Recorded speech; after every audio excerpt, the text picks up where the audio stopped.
We're going to continue with income, and you've heard me mention income several times as it relates to filing status, dependents,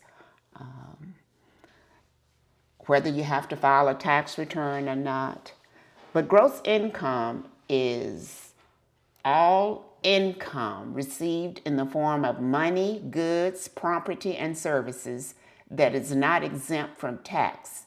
It includes income from sources outside the United States or from the sale of a primary residence, even if part or all of that income can be excluded. Gross income may include part of Social Security benefits received and certain scholarships and fellowship grants. And we're going to talk about those two examples a little later. Now, if you'll turn to the chart on page 69, D-1, you will see a reference guide. Now, income that is taxable must be reported on a taxpayer's return and is subject to tax. Income that is non-taxable may have to be shown on a taxpayer's return, but is exempt from tax. And we'll see some of those examples a little later. Example of taxable income. We have highlighted some of the common sources of income that you probably will see at our sites. Wages, salaries, bonuses, commissions. Generally, these taxpayers will have a W-2. Awards, and we do see some annuities. Business income, self-employment income. We'll talk about that in a lot more detail. Cash income, even though they don't have a source document for that income, if they received it in cash, then they have to report it. Compensation for personal services, disability benefits, employer funded, dividends, employee awards, again, bonuses, gambling winnings. We do see some of those. Interest, IRA distributions, military pay, military pension, prizes, rewards, royalty, self-employed, gross income, supplemental unemployment benefits, and unemployment benefits compensation. So these are some of the common income that you will see at our sites. Now, we said income could be non-taxable income or exempt. And child support, you'll see some taxpayers that might have that issue. Child support is not taxable to the recipient, nor is it a deduction from the person paying the child support. The economic impact payment, it is not taxable. Employer reimbursements for ordinary or necessary actual expense. Federal income tax refunds. Gifts are not taxable to the recipient, but may be taxable to the person providing the gift. Inheritance or bequests, insurance proceeds, accidental, casualty, health, life, interest on bonds redeemed for qualifying higher education expenses, qualified Medicaid waiver payments, rent less than 15 days, sickness and injury payments, Social Security benefits. A portion may not be taxable. SSI, TANF, we mentioned that earlier. Workman compensation and similar payments. All of these are examples of non-taxable income. We talk about source documents, wages, salaries. That will be reported on a form W-2. And on that form W-2, we want to mirror it when we input it into TaxSlayer. We want to put all the information that's on the W-2 into TaxSlayer. And then TaxSlayer will, in most cases, do the rest in terms of where it needs to go to different parts of the tax return. But you need to make sure that the employer's identification number is correct. Normally, the Social Security number will be the same number as you have entered, but sometimes it could be different if it is an I-10. All of this information is very important because if you transpose a number, say for instance in the employer's identification number, then that's going to cause the return to reject. And when a return rejects, that delays the taxpayer from receiving the refund.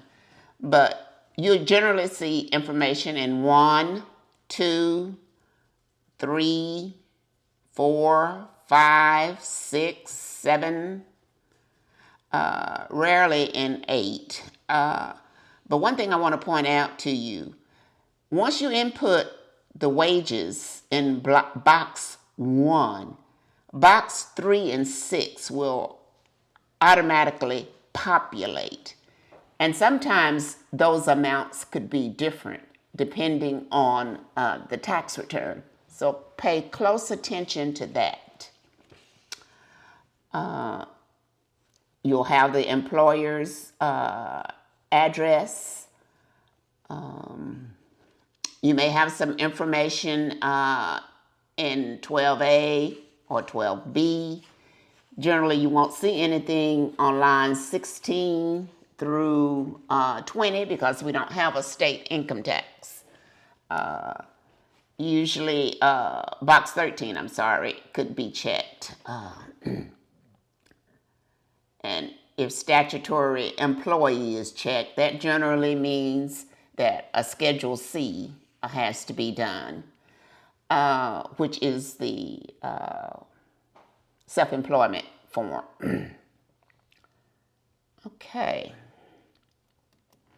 Now let's take a look at what it looks like in TaxSlayer and where you enter the income. Okay, for W-2, you just simply click on Begin, and then it's going to populate everything that you need to put there from the W-2. And again, the W-2 needs to mirror, TaxSlayer needs to mirror what's on the W-2. Okay, let's see. Okay, let's take a look at page D-4 of the 4012. This is some more information that is entered into TaxSlayer. This is just an example. Generally, standard W-2 will be checked unless it's a substitute W-2 or a corrected W-2. Whose W-2 is this? If it's a joint return, you'll need to specify who the W-2 belongs to. Again, we've talked about the EIN and the address. Okay. And again, when a taxpayer has a I-10, and that generally starts with a 9, we have to really be careful there because we cannot show the ITIN number in TaxSlayer. We have to show the actual Social Security number that's listed on the W-2. Okay. Here again, this is just showing you what it looks like in TaxSlayer.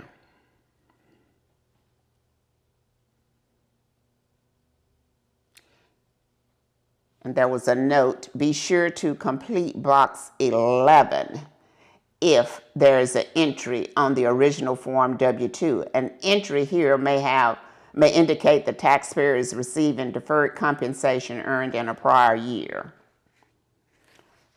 And there are some other notes that we want to call your attention to.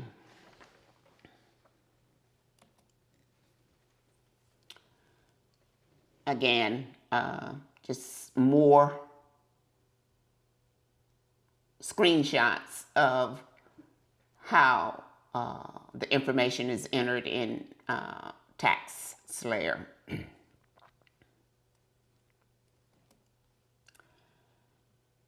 Less common income is also one of the areas that appears in TaxSlayer. And gambling winnings, we mentioned that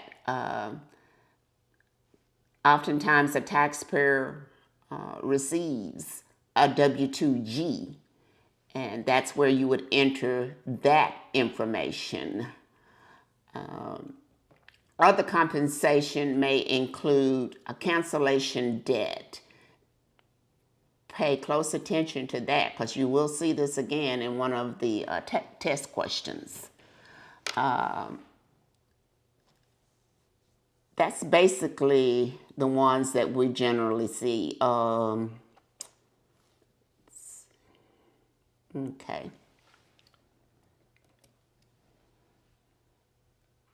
We generally don't deal with, well, the scholarships and grants is another one that's a biggie. So be sure you fill out that information if it's applicable.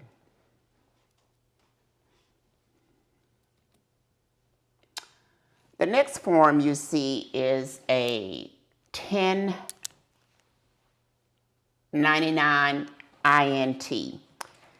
And this form is what you would receive from perhaps a bank or credit union for interest that you have received. Generally, these forms have to be provided to you by February, the end of February. You would see an amount in box 1.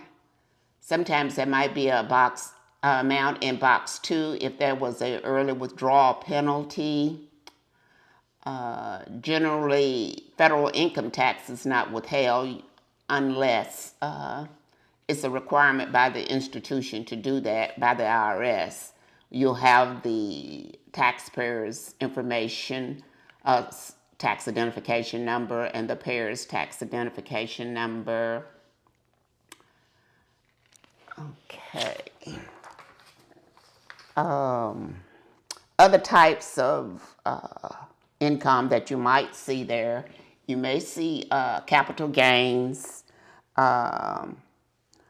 or, well, you generally don't see capital gains on the 1099 INT. That's generally on the 1099 DIV, and we'll talk about that a little later.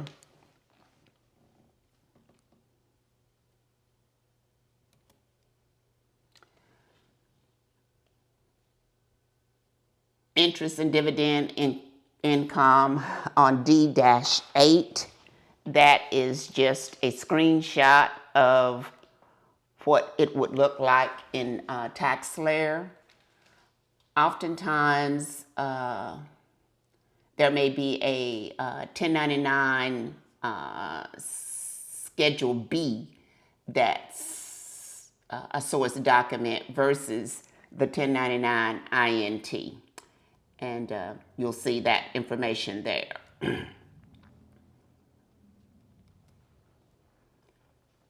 again, this is just a screenshot of what it looks like in TaxSlayer.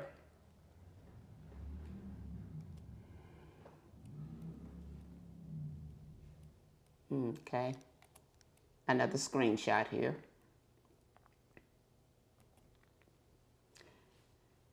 Now the 1099 DIV, that is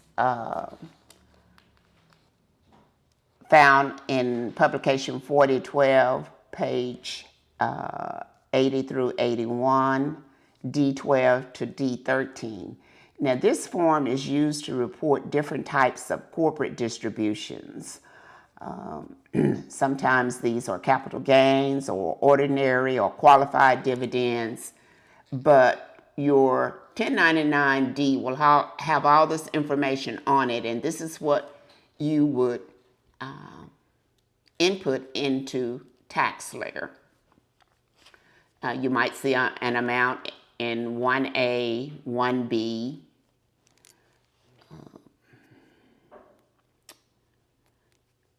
You might see something in box 7 if there was a foreign tax paid for some foreign stock. But it'll have, again, the taxpayer's identification number and the payer's identification number.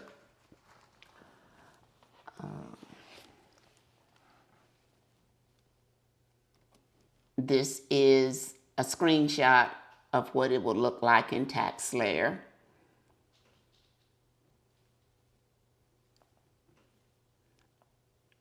And once you input the correct information, if there are any other tax implications, TaxSlayer is going to capture this.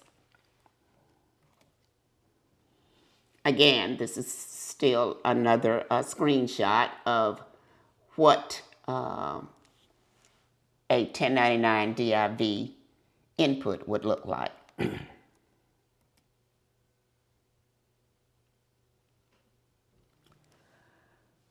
Okay.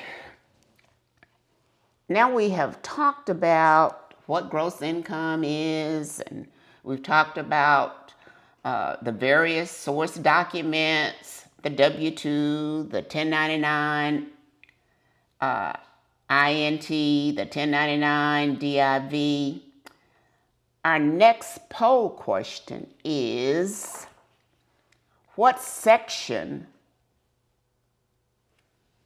of the intake form is W-2, 1099 INT, and 1099 DIV reported on?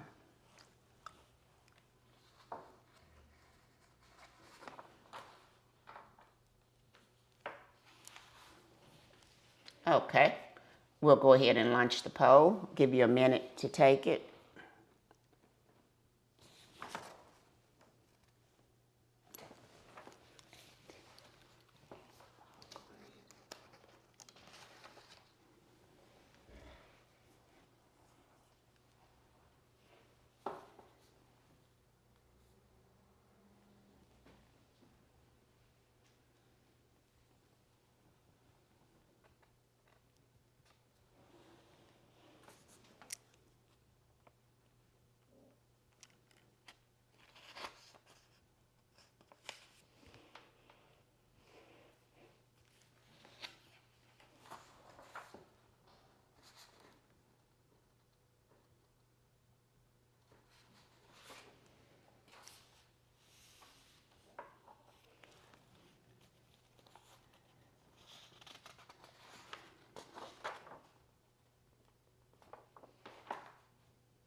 Okay, we'll go ahead and close the poll.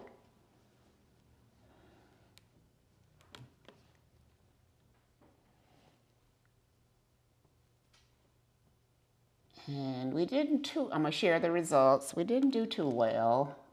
The correct answer is part 3, page 2. Okay.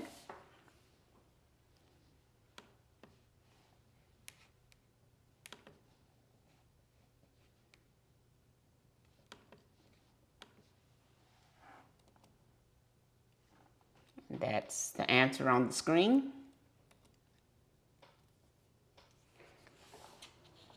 Okay. Now, there are other types of income. We've talked about the most common income that we see at our sites, which is from the W-2. But sometimes taxpayers may have business income, and business income, taxpayers are considered self-employed if they carry on an unincorporated trade or business as a sole proprietor or independent contractor. These taxpayers may not have income statements from their business income and expenses. The information to prepare their tax return comes from their tax records.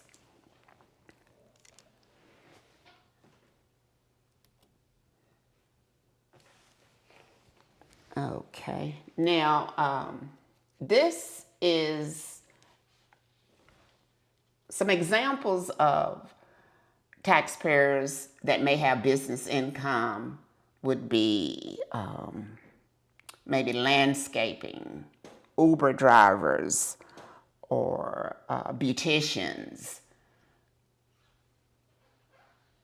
Generally, they will receive a Form 1099 NAC. It replaced the 1099 Miscellaneous form. And on the 1099 NEC, the boxes that you would more than likely see information in is, of course, the payer's tax identification number, the recipient's tax identification number, non-employee compensation. Rarely will you see an amount in 4. But this is considered a 1099 NEC. And anytime a person receives $600 or more in non-employee compensation, then they should receive this form, the 1099 NEC. I had mentioned earlier that sometimes on the W-2, you might see an amount in line 13 for a statutory employee, which would result in business income.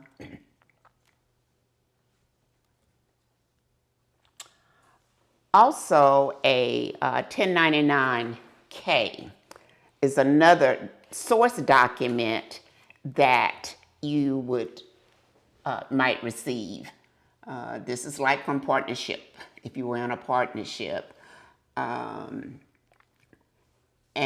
this information is, of course, input into TaxLayer, and it is considered business income.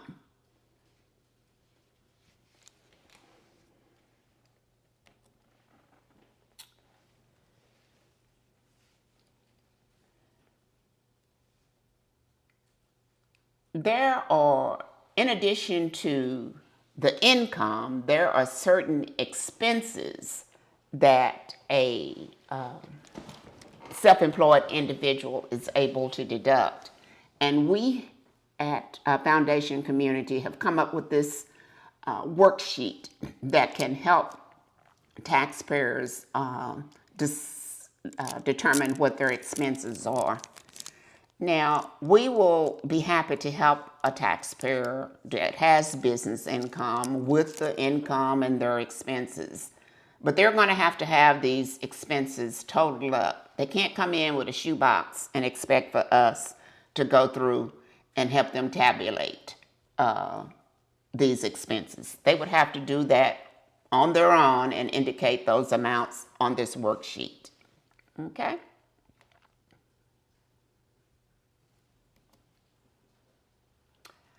Now, I mentioned briefly the 1099 miscellaneous. This was the form that was used in 2019 and prior, and it was replaced by the 1099 NEC.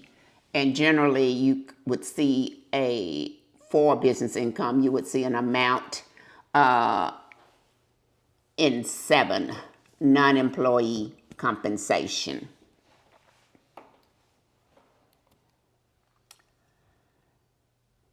Now, business income is reported on a Schedule C. And this form captures the pertinent information about the business as well as income and expenses.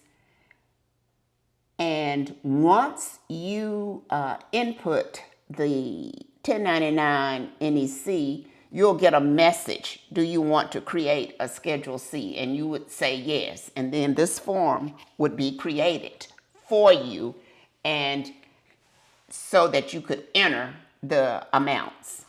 But part 1 is the income amount. Part 2, expenses. We don't do cost of goods sold. Part 4 is the vehicle information.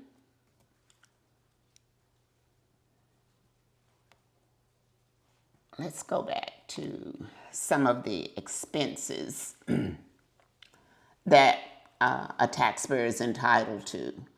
And we could talk about those a little later, like advertising, car and truck, those types of expenses that are necessary in the operation of that taxpayer's business. Now, there are certain limitations that we have. Volunteers can assist taxpayers who have returns that require Schedule C with certain limits. It has to be less than $35,000 in business expenses. They must use the cash method of accounting, have no inventory at any time during the year, did not have a net loss from the business, have no employees during the year, and did not pay contract labor, because that's out of scope for us. Depreciation is out of scope for us. We use the standard mileage rate instead. Did not deduct business expenses for business use of the home.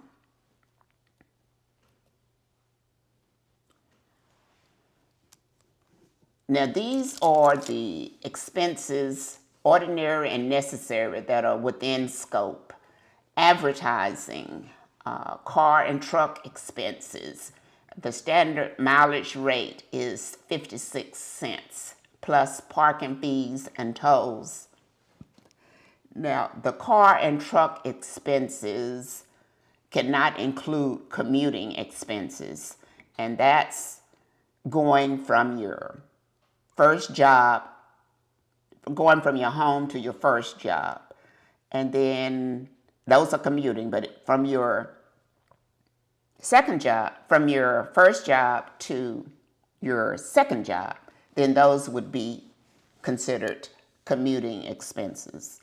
And then your last job home would be considered commuting expenses. Commission and fees under $600 per individual. Insurance. We're not talking about health insurance particularly here, but maybe it's a bonding insurance that you have to pay. Maybe you took out a loan and you're having to pay interest for other interests. Legal and professional services. Office expense. Rent or lease. Vehicle, machinery, equipment. Repairs and maintenance. Supplies, taxes and license. Travel and meals. Tax year 2021, 100% of business meals can be counted. Utilities and other expenses. Any expense that is ordinary and necessary for the operation of your business will generally be a deduction. And this is important because these expenses reduce the gross income, resulting in you paying a lesser tax. Now let's take a look on page D15. The Schedule C, self-employment income. This is a screenshot of what it looks like in TaxSlayer. Okay, you see where we have the 1099 NEC? That's where that business income is going to come from. Profit or loss from your business with the Schedule C.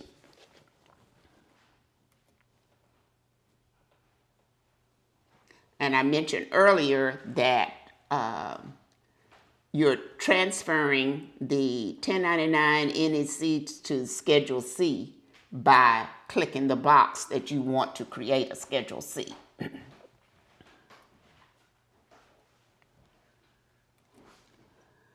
Okay, and we talked about the basic information that's on the Schedule C.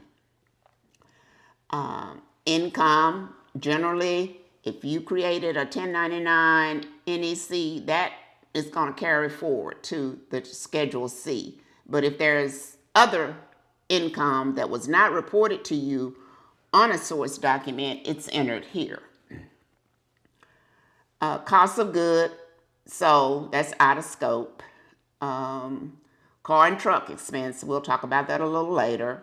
We deal with that. We don't deal with depreciation, that's out of scope. Other expenses, we did talk about those. Qualified business income deduction, and we'll talk about that a little later. Employees for business use of home, of course we said that was out of scope. But this is a screenshot of what TaxSlayer would look like. You have to be a cash basis taxpayer, and you would select that. And generally you would select that our taxpayers are materially participate in the business.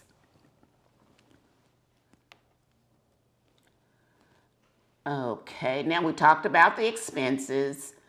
All of these expenses, once you input, they're going to carry over to the appropriate line on the Schedule C. Advertising, we talked about that. We've talked about most of those expenses, and this is where they would appear in TaxSlayer. Okay, we talked about a little bit about the car and truck expense. TaxSlayer will automatically compute this for you based on the information that's input. You'll have to have the description of the vehicle, when it was placed in service, your business miles, your commuting miles, and your other miles. And business miles are the miles that are directly related to your business. Again, commuting, going from your home to your first location, and then from your last location back home. These are considered commuting, and they're not deductible. And then other miles would need to be listed. These are just your other personal miles, going to the grocery store, miles that you would use in your personal life. Okay? Now, one thing about the car and truck expense, they have to have evidence, and there's a line, on the 1040C, and it's not showing here, where they have to check that they do have written evidence of this mileage. We don't have to see it, but they will need that in case they are audited. They need to keep a log of these expenses, travel expenses, in other words, mileage. Okay, and this is just a little chart that kind of helps you determine what the mileage is and what's deductible and what's not deductible. And as I mentioned, going from your home to your first job is not, but then going from your job, first job to your second job and so on, are.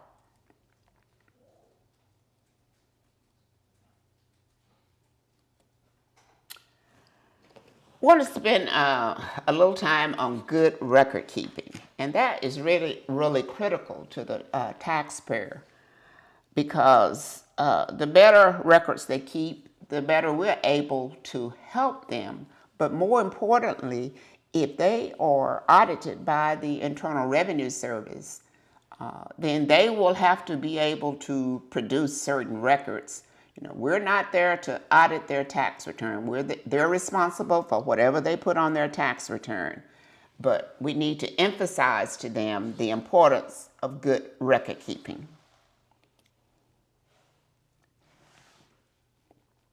Now, if a taxpayer has net business income of $400 or more, the taxpayer is subject to self-employment tax on a Schedule SE.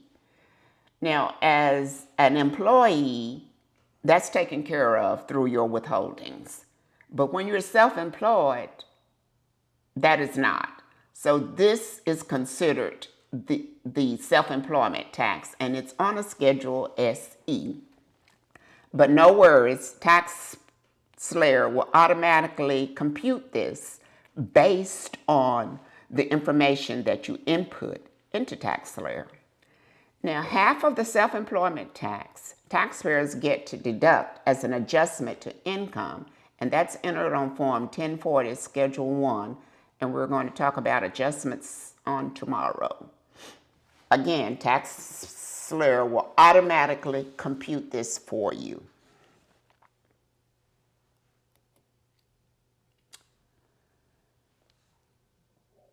We are now ready for some poll questions.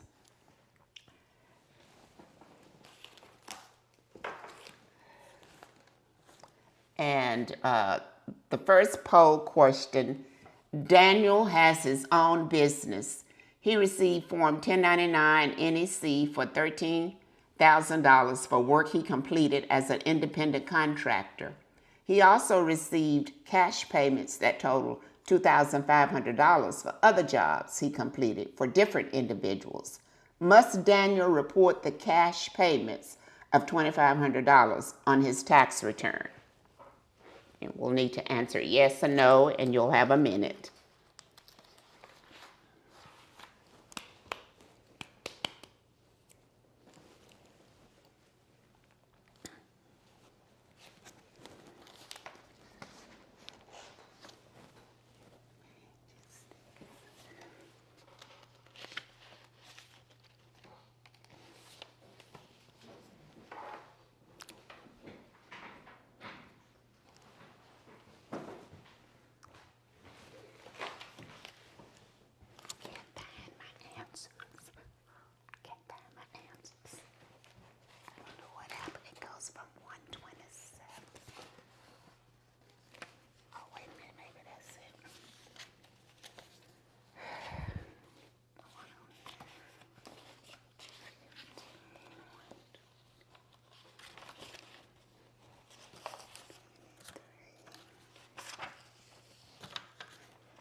Okay.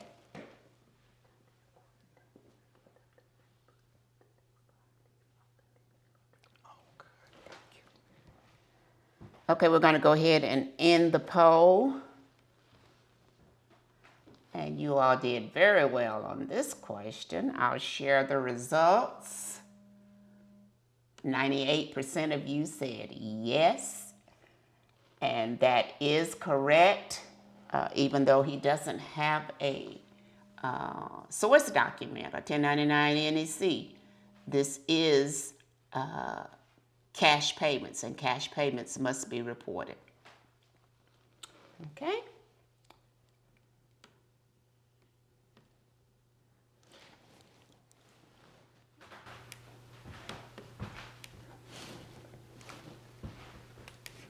And so the next session, the next part of the income that we will talk about is the capital gain and loss.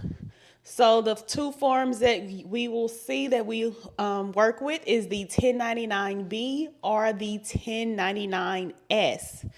And so the components for a capital gain or loss, we're looking at what is the basis or adjusted basis, the holding period, and the proceeds from the sale. This helps determine if we will have a gain or loss on this asset. So we're going to look at what is our basis, our adjusted basis. So most of the time for the basis, it is what is the original cost of the asset. So what did we actually pay for that asset? The price that we put into it, as well as the sales tax, everything that goes into it. Excuse me. So we may have an adjusted basis. The adjusted basis includes the original cost, what we paid for it, plus any increases or decreases to that. So it could be maybe having commission or fees that were added on, depreciation, maybe some losses, casualty losses, something that affected that asset that maybe reduced the value of it. Insurance reimbursements are major improvements that have possibly increased the value of the asset. So we're looking at the basis or the adjusted basis.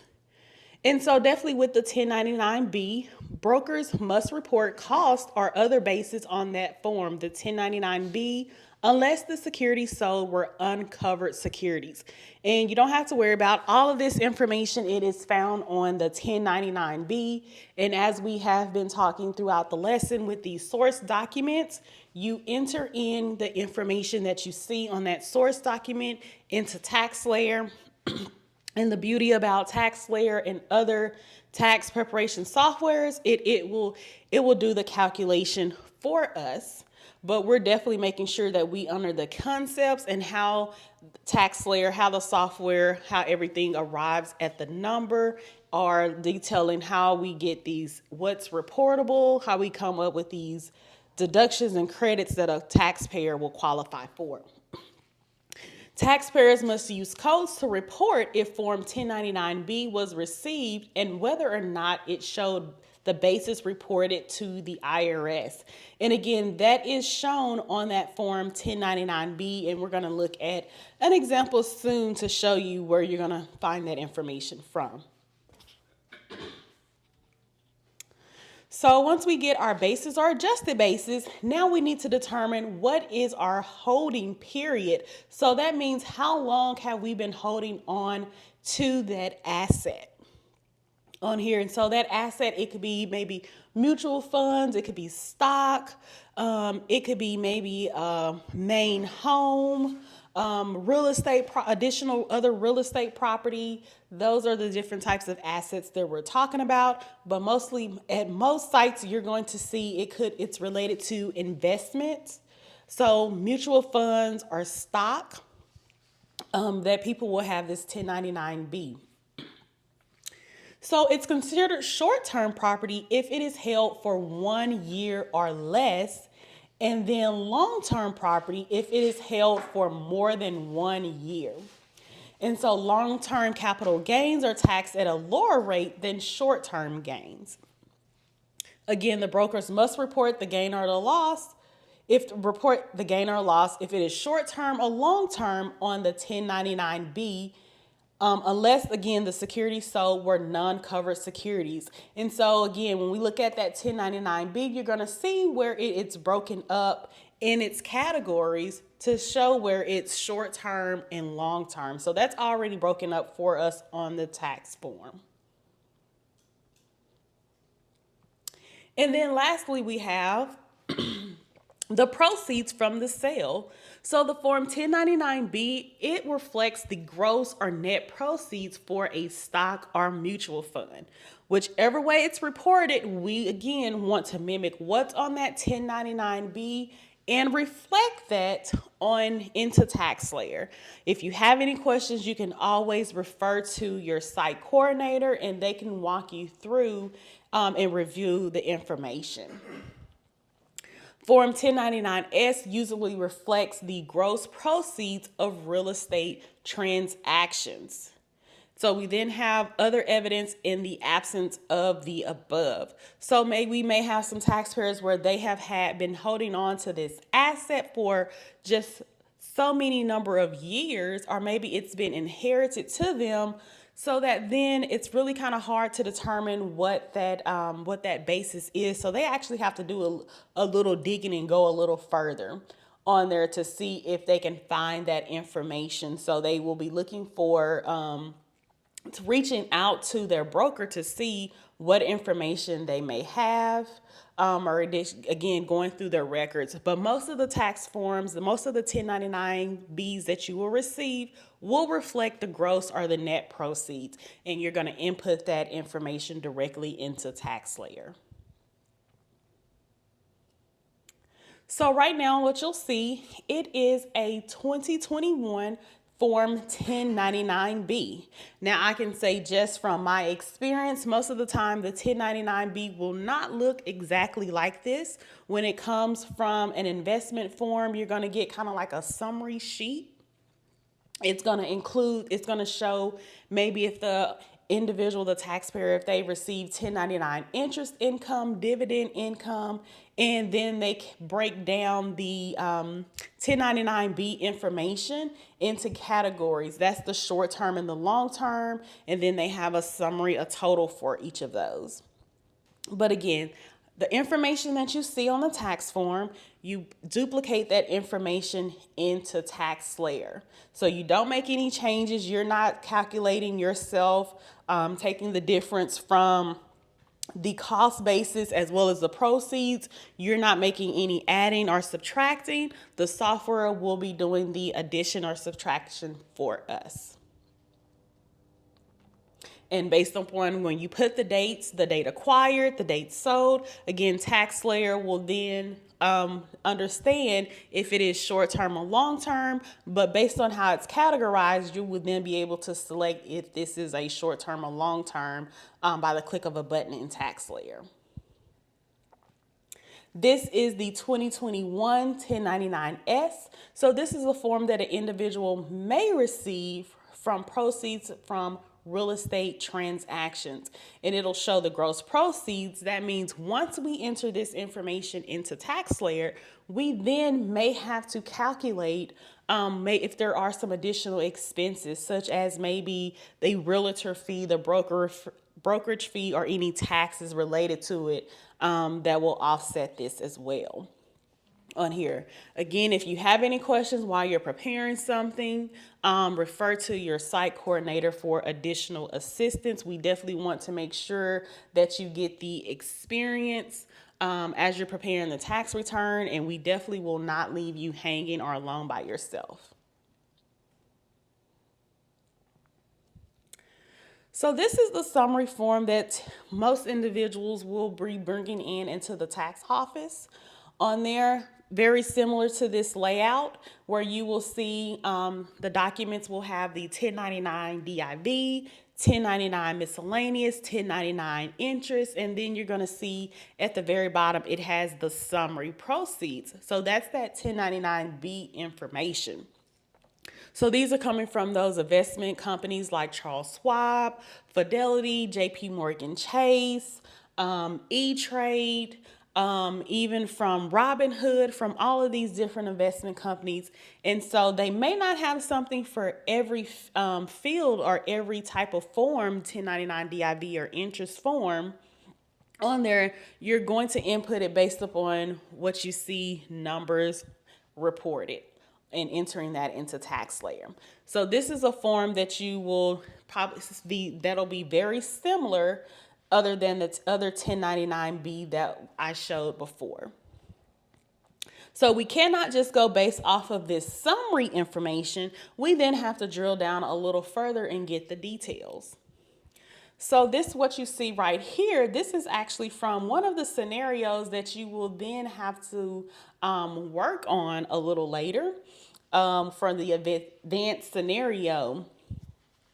So pay attention to what I have highlighted on here. I have highlighted short-term transactions for which basis is reported to the IRS. That is something that we need to know when we get ready to input this information into TaxSlayer. And so you'll see you'll see the stock information, the Iowa common stock. It provides the date acquired, date sold, the proceeds, and the cost basis. That's the information that you're entering in. You will not have to put the quantity sold or the gain or loss. And if we did have more than one type of stock listed under with here, in addition to Iowa, it would provide you the summary total for the short-term transactions on here. And so what you would be able to do is you would be able to summarize the short-term transactions for which the basis is reported to the IRS, take that total short-term amount and input that into TaxSlayer. Then at the bottom, you're going to see these are the long-term transactions, and it shows the basis is not reported to the IRS. So again, there are particular drop-down fields when we enter in these capital gains or losses that we have to provide if the basis is reported to the IRS or not. And doing the same thing once we entered in this Iowa common stock, we're going to enter in the date acquired, date sold, the proceeds, and the cost basis. And we're going to let TaxSlayer figure out that gain or loss for us. There may be some there may be some adjustments. The only adjustment that I've typically seen is a wash sale. And again, you just have to put that number into TaxSlayer. If you see that as a category item where there was a wash sale, and again, TaxSlayer will factor in that wash amount into the program. So this is what TaxSlayer looks like. When we get to that income section on there, we're going to those capital gain or losses. And so what we're going to go to is that first under the capital Schedule D capital gains, we're going to click on the begin for the capital gain and loss items on there. And so that's where we're entering in the bulk of our information. We'll drop down also a little later and we'll do like the sale of a main home. So once we go to those capital gain or losses, it's going to populate this screen.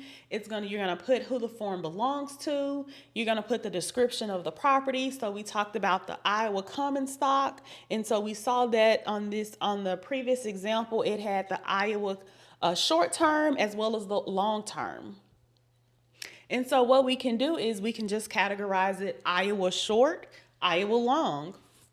For the description of the property, we're going to put in the dates acquired on there, the date sold, and then we're going to put in the sales price, and we're going to then put in the cost. If there is more than one transaction or asset listed again, where I mentioned that we can do the summary total, then we are able to, when you go instead of the date, you're going to see that button right above the date under date acquired, which is the box to the top left. You'll see when you click on that box and go to the check drop down, you're going to be able to click on various short term, various long term, or inherited long term property. So you're still going based off of the category, if it's in short term or long term, but if there are so many transactions under short term or long term, we don't want you to have to enter those in one by one. You're going to enter in the summary amount. So then we're also again enter in the date sold, as well as you are going to select the cost basis type. So you're going to see that at the bottom right on your slide. And again, you'll see the 1099R Cost basis reported to the IRS, cost basis not reported to the IRS, or did not receive Form 1099-B. And in most instances, you will be dealing with the first two. So locating that on the 1099-B and inputting that information in. So the next slide is just to follow, still continuing with that, inputting that information. What is the cost? So again, we're entering in the cost that was reflected on that 1099-B, and we're letting TaxSlayer do the work for us. The adjustments, we're not doing the adjustment ourselves. Like most of the time that we have to make a adjustment, that is dealing with a wash sale. That is the main instance where I've seen where we've had to do an adjustment. That's not on every 1099-B. But if there is an adjustment, then we would need to put it in there. We are not calculating the difference between the costs and the proceeds.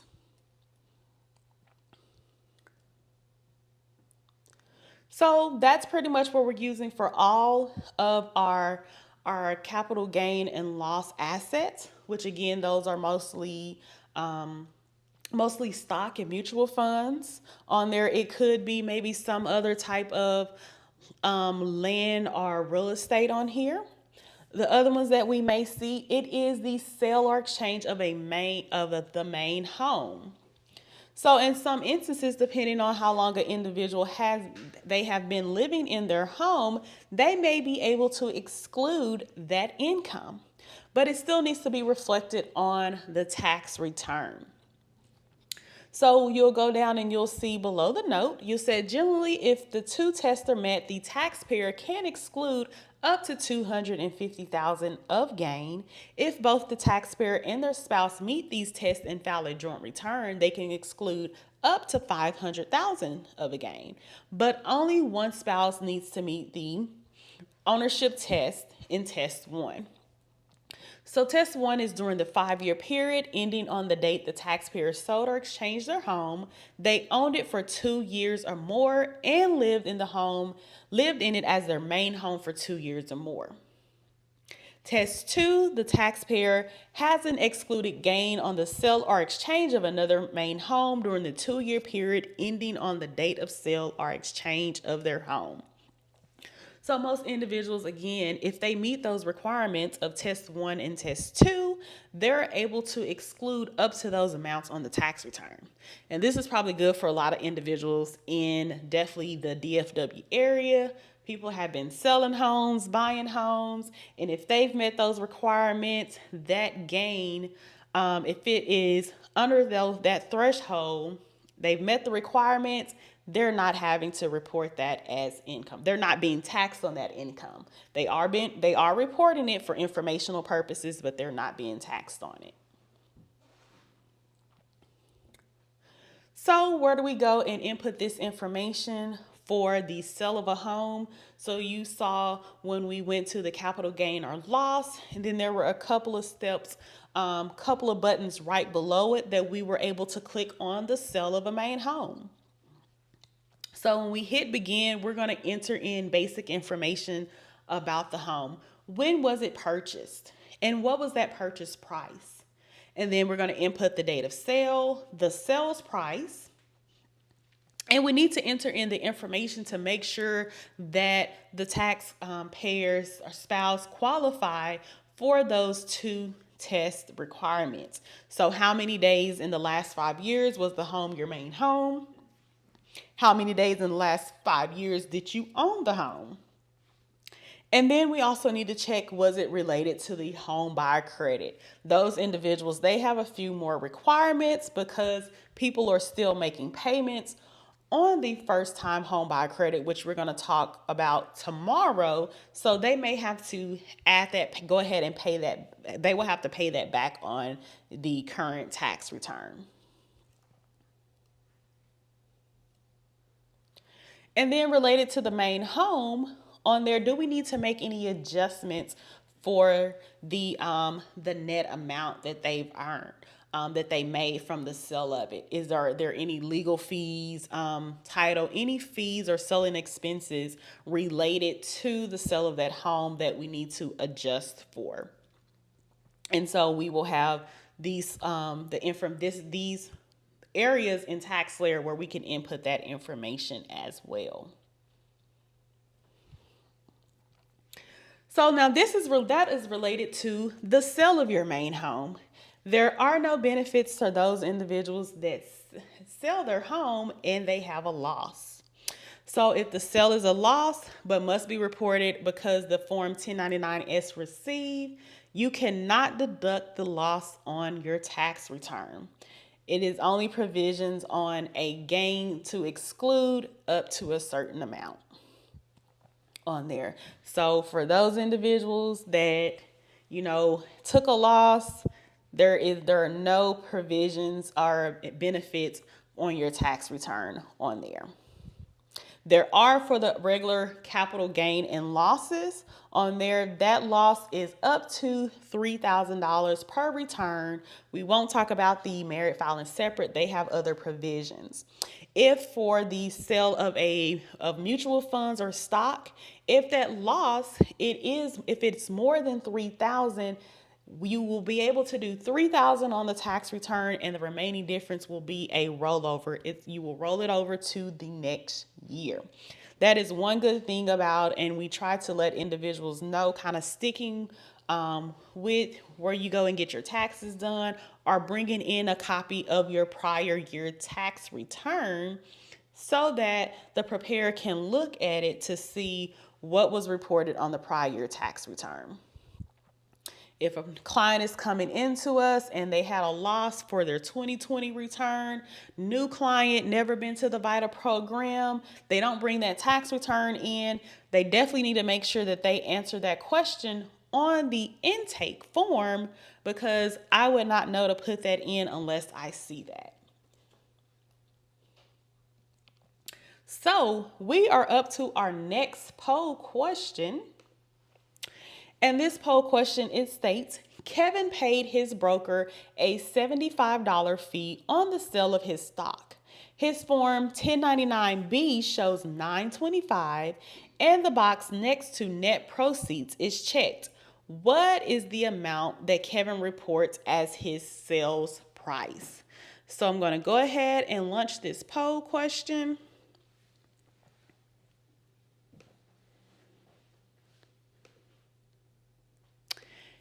And give you about a minute to answer.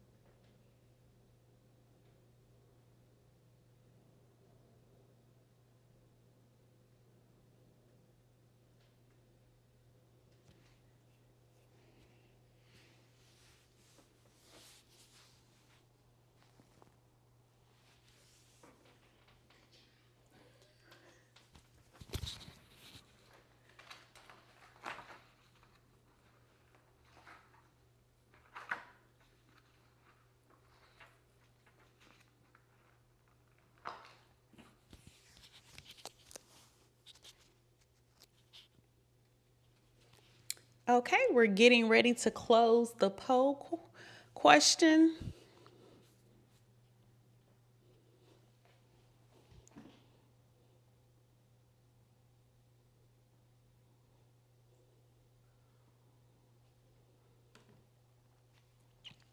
Okay. And it seems, so majority said $850. And so the answer is $925. We don't want to change the sales price. So we don't make modifications to what is listed on the 1099-B form on there. And so on this example, it stated that was his net proceeds that he received. So it is possible to assume that we have already factored in the $75 fee was already factored in. Okay, so the next topic that we're going to go into is retirement income.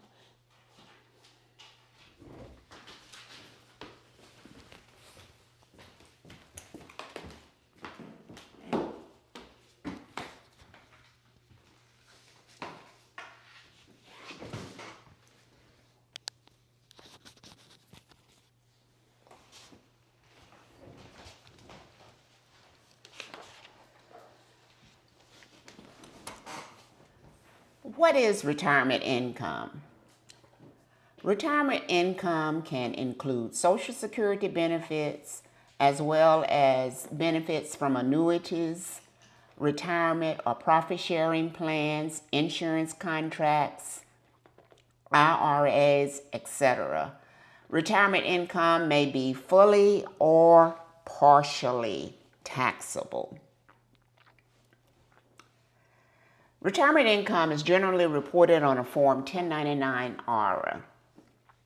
And this is a sample of what the 1099 IRA looks like that the taxpayer will bring to you.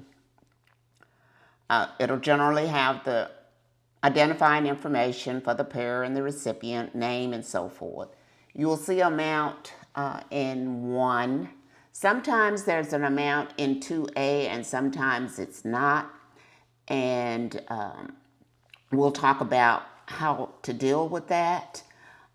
Sometimes taxable amount is determined, that box is checked, and sometimes it's not. And then you generally will see amount in 4 if income tax was withheld. And then you drop down to 7, the distribution codes. And you have to enter a distribution code, and that's found on the 1099 IRA. Tax lawyer won't let you go any further if you do not. And sometimes IRA, SEP, or SIMPLE, sometimes those are checked or not. But this is basically, and one other area that you probably will see sometimes is 9B, the employee contributions, because the employee contribution is not taxed generally.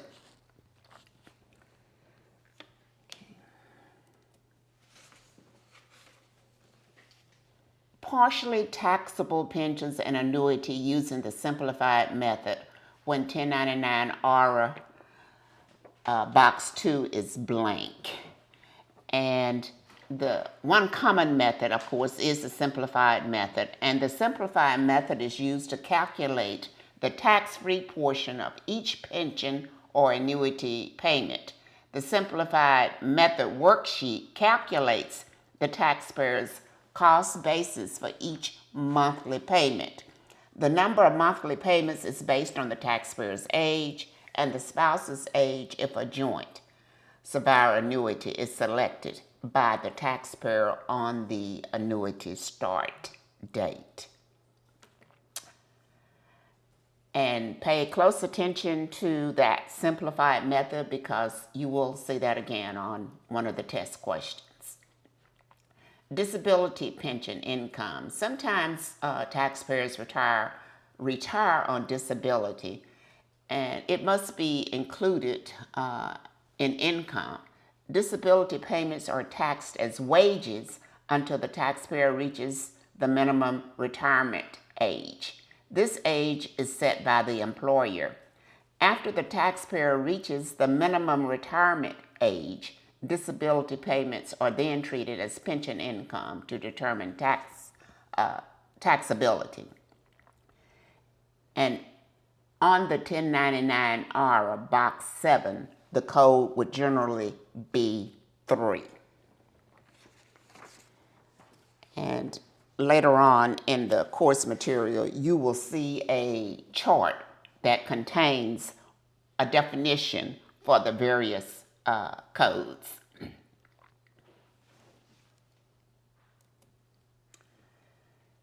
This is what it looks like in TaxSlayer when you get ready to input the information. And this can be found on page D33 in your course material. You simply click on Add or Edit a 1099-R and then click on the Begin. If you have a Social Security form, which is generally a 1099-S, and we'll take a look at it a little later, you'll click on that Begin. And there is a box for non-taxable distributions, and that relates to qualified charitable distributions or qualified health savings account funding. Okay, let's take a look at the 1099-R and see exactly how it looks in TaxSlayer.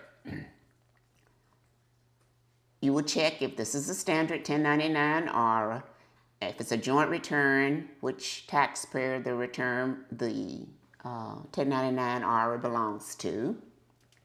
Of course, the payer information, identifying information.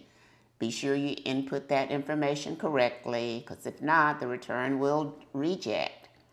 And then one lists the gross distribution amount. And generally, that information will carry over to box 2, but that may not be the correct information, correct amount, and that amount may not be fully taxable. And that's when we use the simplified method or a different method to determine the taxability of that distribution.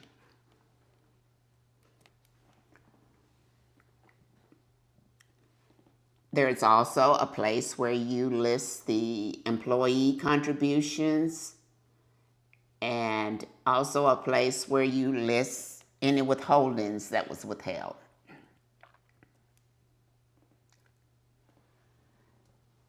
And here again, this is the method that we usually use to calculate the taxable amount when the taxable amount is not determined. And we would select the simplified method worksheet in TaxSlayer, click on the Begin, and then it's going to walk you through how to calculate the taxable portion. In the simplified method worksheet, there is certain information that you have to include. The start date, if it's a joint or survivor annuity, you would check that box. The number of months that you received that amount. And again, TaxSlayer is going to calculate this based on the information that you input. And again, we will see that again. Now, you might get a form 1099-R that shows a Roth IRA. You don't include in your gross income qualified distributions or distributions that are a return of your regular contributions from your Roth IRA. Distributions from a Roth IRA are tax-free and may be excluded from income if the following requirements are met. The 5-year period, the distribution is made on or after age 59 or a half, made because the taxpayer was disabled, or made to a beneficiary, to an estate, or to pay certain qualified first-time home buyers amount. How do you know this information? You ask the taxpayer. We talked a little bit about the QCD, and this is a retirement that relates to a qualified charitable distribution. The QCD is not included in income. The QCD is not allowed as a charitable deduction. the QCD counts toward the taxpayer's minimum requirement distribution, it must be a direct distribution from the trustee to the qualified contribution, and the amount of the QCD could be deducted from the gross income distribution, and the result entered in box 2A on the Form 1099 Ira input screen. And we saw a place for this amount to be input, and this is new. Now, if you took a distribution from your retirement plan and it was related to COVID-19, there is a 3-year ratable inclusion in income.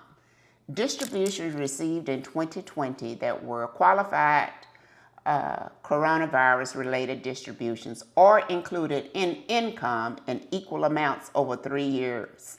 The taxpayer could elect to include the entire distribution in income in 2022. Taxpayers could not make or change this election after the due date, including extensions for their 2020 tax return. In 2021, taxpayers will report their qualified coronavirus distributions and any repayments on Form 8915F. Okay. And this document here gives you some of the requirements.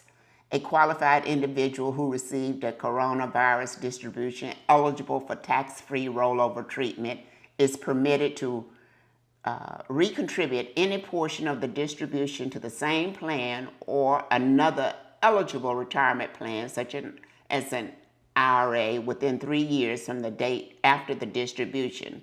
Not all coronavirus-related distributions qualify for recontribution. These amounts cannot be any coronavirus-related distribution paid to a qualified individual as a beneficiary of an employee or IRA owner other than the surviving spouse.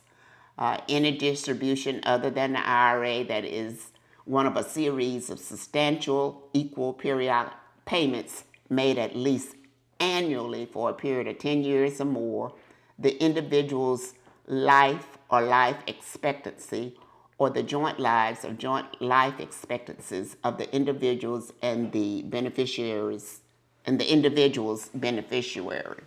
So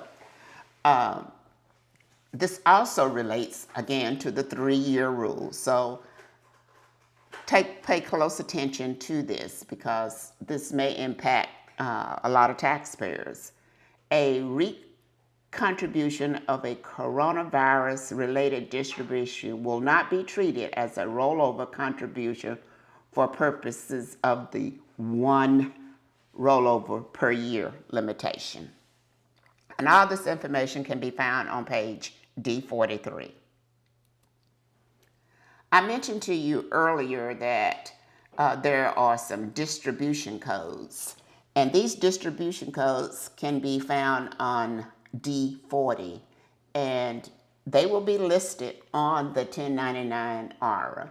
And these are some of the common ones we see: early distribution, no known exception, and some distributions you may not have to pay the tax on if it was an early distribution because there is an exception, and we'll talk about those a little later.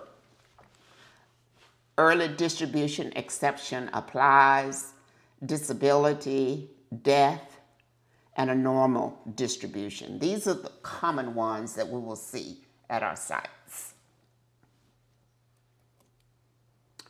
These are some additional codes that you might see. A G, direct rollover of distribution and direct payment. Code G is for a direct rollover from a qualified plan to an eligible retirement plan.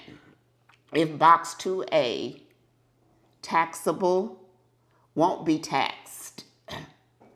taxable amount is 0 or blank, it won't be taxed. If there is an amount in box 2A, the direct rollover is fully or partially taxable. No further action is needed. So tax layer is going to automatically see this G and the tax implications.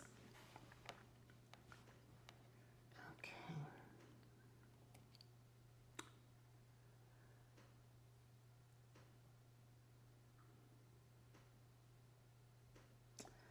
We're now up to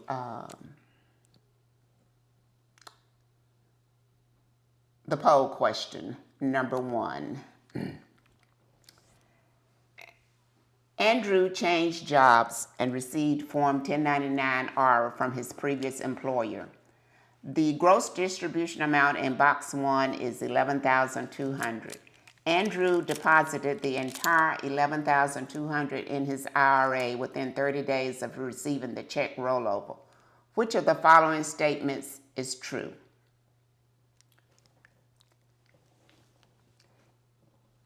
Okay, we'll have 30 minutes. I'm sorry, we will have 1 minute to answer it.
Okay, we'll close the poll.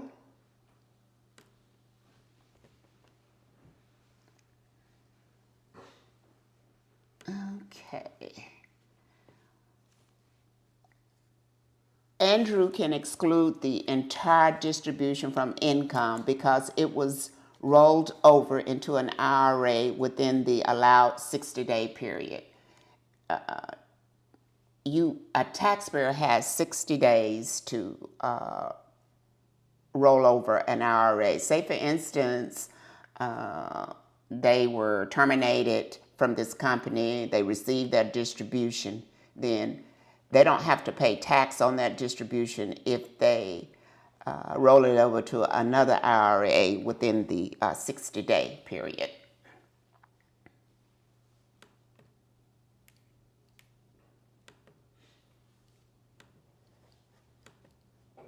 Okay, that's the answer.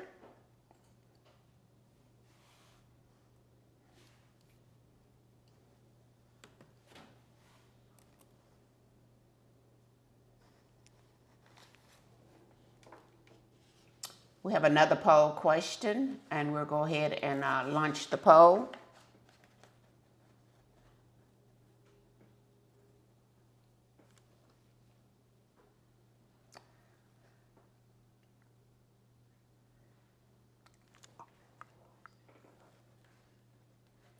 And the question is,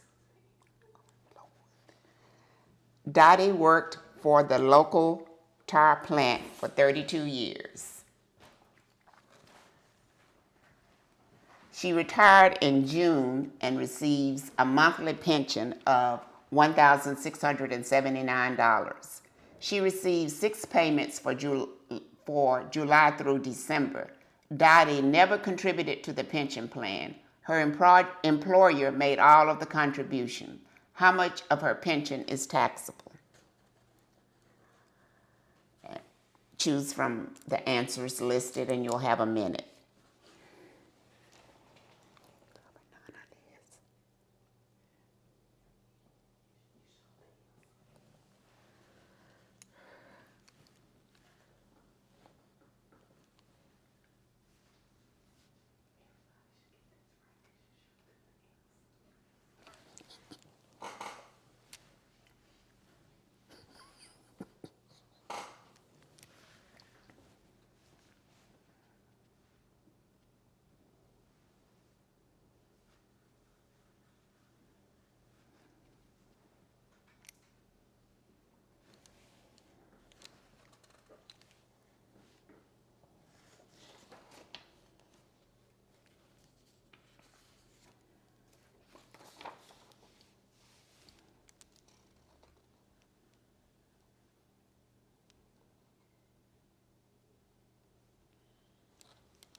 Okay, we will end the poll, and you did very well on this answer, 84%.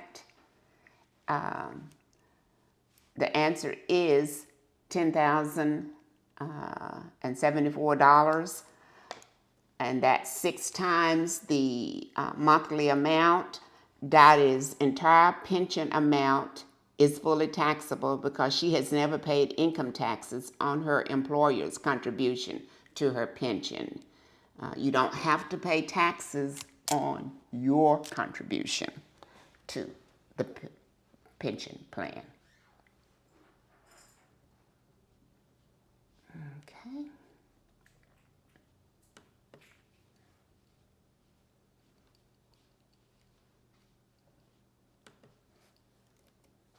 There's the response.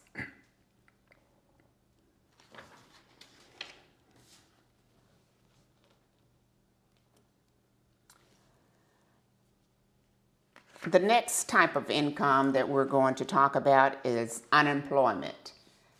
And with the pandemic, a lot of people are impacted by this particular tax implication.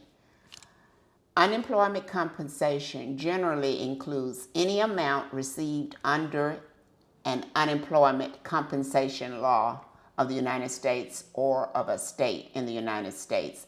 In most cases, unemployment compensation is taxable. The taxpayer will receive a 1099-G, and this is a sample of what it looks like. Of course, it has all of the identifying information for the payer and the recipient address. There will be an amount in box 1, the unemployment compensation, and then there'll be an amount sometimes in box 4 because they elect to have federal income tax withheld. Now, if the person does not have this form, but they checked on the intake sheet that they had unemployment income, we can also take or view this information on a person's phone if he or she logs into their account.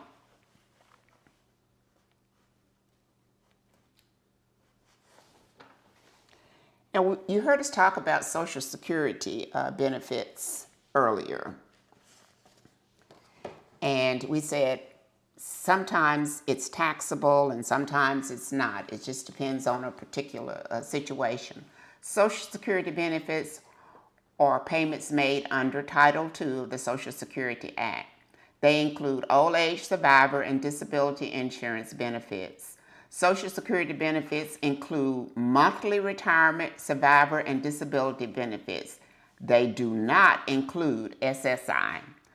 Certain government retirees who receive a pension from work are not covered by Social Security. Some portion of the Social Security benefits received may be taxable. Generally, if Social Security benefits are the only source of income, then the benefits are not taxable. In this instance, taxpayers may not be required to file a return. But if you're required to input the information into TaxSlayer, TaxSlayer is going to automatically compute if any portion of it is taxable based on the information that you have input. This is a sample of what the 1099 SA looks like from Social Security.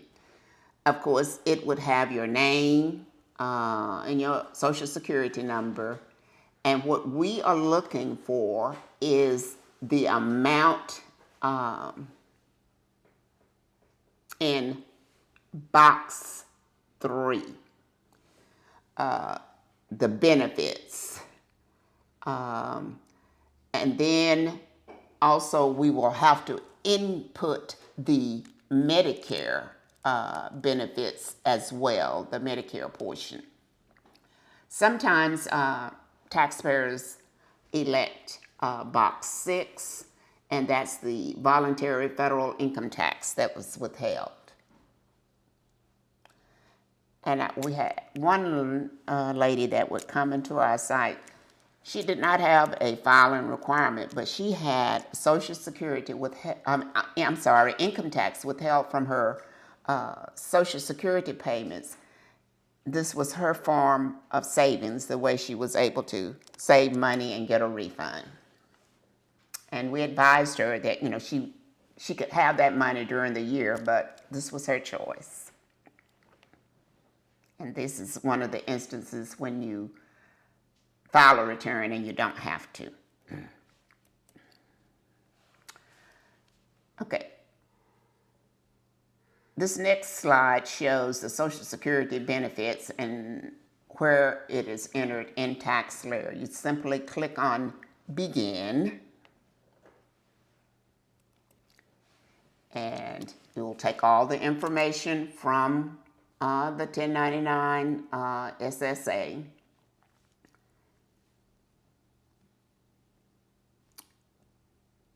And if this is a joint return and each individual, each of the taxpayers may have a SSA. So there is a place for you to enter the spouse's information. Okay?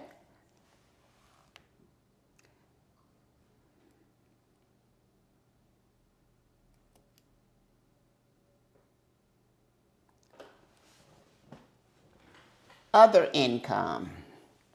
Income that does not have its own line on a Form 1040 is generally reported on the Form 1040 Schedule 1.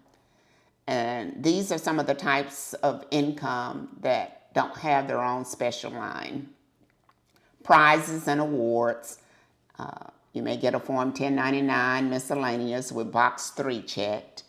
Gambling winnings, including lotteries and raffles, you'll get a Form W2G. Jury duty payment, non-business credit card debt cancellation, and you'll get a Form 1099-C or a Form 1099-A. Pay close attention to this because you will see this again on the test. Or a health savings account were distributed and are not used for medical expenses, and you would get a Form 1099-SA.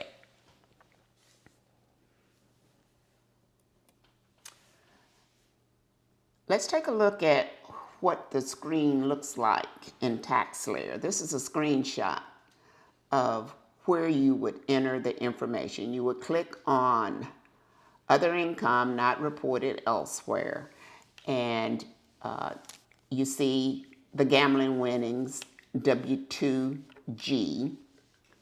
Now, for gambling winnings, even if there were winnings and they were not reported on the Form W2G, that still has to be included in their income. And now, drop down to the cancellation of debt, 1099-C. And this is when, say for instance, you had a credit card debt and you didn't pay it and it was charged off. So that charged off amount becomes income to you. And the creditor would send you a form 1099-C.